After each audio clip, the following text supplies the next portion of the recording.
isin gara barnoota keenyatti haa ceenu jechaadha dhaggeeffattoota kan koo jalqaba hojiin isin gochuu qabdan. Egaa duraan dursitanii aappii TikTok jedhu kana akkaawuntii qabaachuu qabdanii dhaggeeffattoota kan koo akkuma amma argaa jirtan aappii kana keessa yeroo seentan. Egaa bakki amma itti argamnu kun bakka viidiyoolee adda addaa itti gadhiifamudha jechaadha dhaggeeffattoota kan koo as keessa yeroo seentan jalqaba irratti qabaachuu kan qabdan aappii TikTok jedhamu kan akkaawuntii banachuu qabdan jechaadha. Akkaawuntii namoonni baay'een akkamitti banachuu akka dandeessan ni beektan jedhee yaada. Warroonni garuu banatanii hin beekne keessaan yaada keessan naa kennaadha viidiyoo isin ni hojjedha jechaadha. Warroonni baratan akkuma amma argaa jirtan bifa kan koo kanaan banachuu dandeessanii. Anne dhiyooma kana jechaadha viidiyoo tokko gallakkisee ture asirratti viidiyoo egaa TikTok irratti viidiyoo daqiiqaa tokko gadiidha kan gallakkifamu akkuma amma argaa jirtan filoorii 4 qaba. Egaa isin kana caala horachuu dandeessan keessattuu TikTok irratti yeroo gabaabaa keessatti filoorii baay'ee nama baay'ee isin hordofu argachuu ni dandeessan jechaadha. Egaa kana viidiyoo adda addaa gadhiisuudhaan itti fayyadamaadha. Viidiyoo gabaabaa jechuu kan kooti. Egaa jalqaba irratti kan isin barbaachisu TikTok akkaawuntiidha. TikTok akkaawuntii akkuma amma argaa jirtan ani soofumara appii jedheen banee jira. Egaa isa kana wal qunnamsiisuudhaan akkamitti viiyuu baay'ee argachuu akka dandeessanidha kan isinitti agarsiisu. Jalqaba wanti gochuu qabdan YouTube keessan keessa seentanii linkii YouTube chaanaalii keessanidha kan koppii gootan. Dhaggeeffattoota kan asirratti sirriitti na dhaggeeffachuu wanni qabdanii jalqaba irratti linkii chaanaala keessaniiti kan koppii gochuu qabdan malee linkii viidiyooti miti. Yeroo baay'ee ijoolleen akkanatti ni dogongortanii linkii chaanaala YouTube chaanaalii keessanii qofaadha kan barbaachisu jechaadha. Isa argachuudhaaf bifa salphaadhaan egaa linkii YouTube chaanaala keessanii argachuudhaaf YouTube chaanaala keessanii seentu asirratti bakka profile picture kana ni tuqxu. Itti aansuudhaan YouTube channel kan jedhutu jira isa ni tuqxu. Itti aansitanii dhaggeeffattoota kan koo asirratti tuqaa sadiitu jira. Tuqaa sadii kana ni tuqxu jechaadha. Ergasii share ishee jettu jira. Share ishee jedhu kana ni gootu.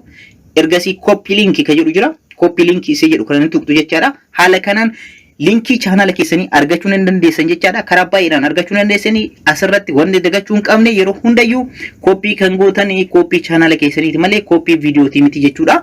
Egaa linkii chaanaala keessanii erga copy gootanii booda amma gara appichaatti deebina. Egaa amma TikTok keessanii seena jechaadha. TikTok keessanii seentanii yeroo jalqaba seentan viidiyootu isin dhufa jechaadha. Dhaggeeffattoota kan koo asirratti kana keessa settingiin nu filannu home, discover, inbox fi mic bakka jedhutu jira. Egaa mi bakka jedhu kana keessatti okeettan.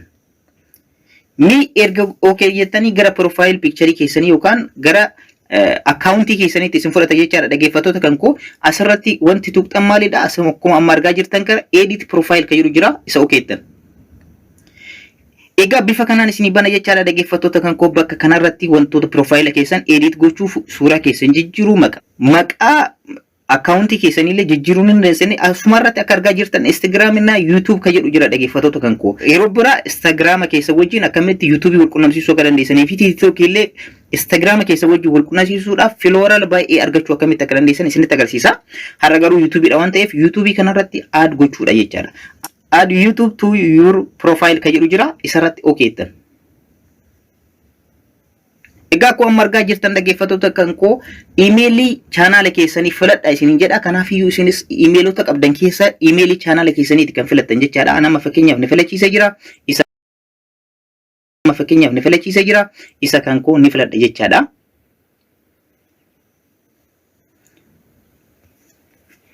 Egaa dhaggeeffattoota kan koo erga iimeelii keessan filattanii booda bifa kanaan isin dhufu isinirratti haarawaa waan yoo taatan jechaadha dhaggeeffattoota kan koo asirratti erga iimeelii keessan filattanii booda paaswoordii iimeela keessaniiti kan isin gaafatu isa itti galchuu hin dagatinaadha. Kanaan dura bilbila kanarratti iimeelii kan koo yookaan paaswoordii iimeela kan kooti akka nan gaafanni godhee waan hojjedheef jechaadha.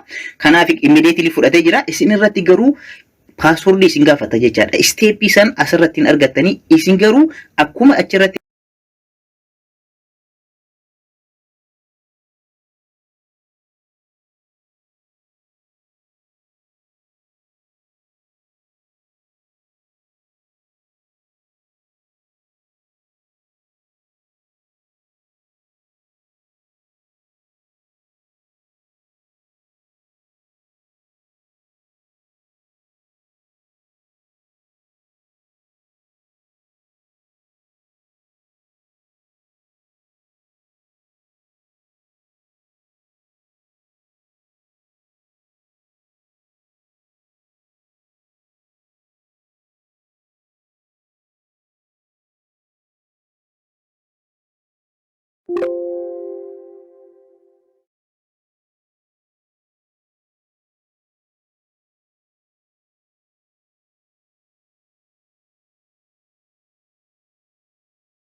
passwordii isin gaafata passwordii email keessanii isa sirriitti galchitu jechaadha.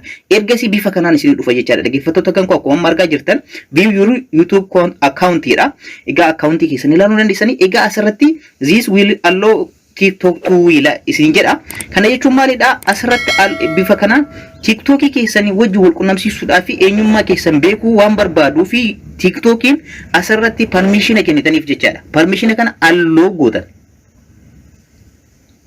Egaa akkuma margaa jirtan dhaggeeffattoota kan koo YouTube bakka jedhu kanarra soofuma app seenee jira jechaadha. Mee amma duraan duuba deebinee asirratti akkuma margaa jirtan billee osoo isin gara barnoota jira jechaadha dhaggeeffattoota. Egaa akkuma margaa jirtan dhaggeeffattoota namni tokko gara TikTok keessanitti erga dhufee booda profaayilii keessan keessa yeroo seenu yookaan viidiyoo keessan yeroo ilaalu profaayila keessan keessa seenee viidiyoowwan keessanii daawwata. Yeroo kana asirratti icon YouTube arga jechaadha. Akkuma margaa jirtan icon YouTube arga. Yeroo kana immoo gara YouTube keessanitti isin fudhata jechaadha. Wanta tokko asirratti isin himuu wanni barbaadu yeroo hunda viidiyoo TikTok irratti galakkiftanii YouTube keessan irraa viidiyoo keessan muraati daqiiqaa muraasa daqiiqaa tokko gad viidiyoo ta'e hojjedhaadha. Ergasii immoo TikTok keessan irratti viidiyoo san galakkisaati jala irratti immoo guutuu viidiyoo kana ilaaluu yoo barbaadan liinkii kanaan seenaa jedhaati liinkii san jalatti barreessaadha.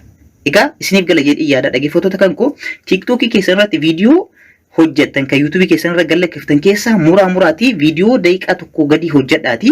Ergasii immoo TikTok keessan akkaawuntii TikTok irratti gadhiiftanii ergasii immoo liinkii YouTube keessanii jala keessanii asirratti daawwachuu dandeessan jechuu ni dandeessanii. Akkanumallee namoonni asirra seenanii icon YouTube kana yoo tuqan gara YouTube keessanitti fudhata jechaadha. Karaa kanaan tooftaa bal'aa ta'een kana fayyadamuu ni dandeessanii. Asirratti icon kanarra namni tokko yoo gara akkaawuntii TikTok keessanitti dhufe jechaadha. Isa kana yoo tuqe gara YouTube channel keessanitti fudhata. Akkuma margaa jirtan dhaggeeffattoota kan koo gara YouTube channel kan kootti na fudhatee jira.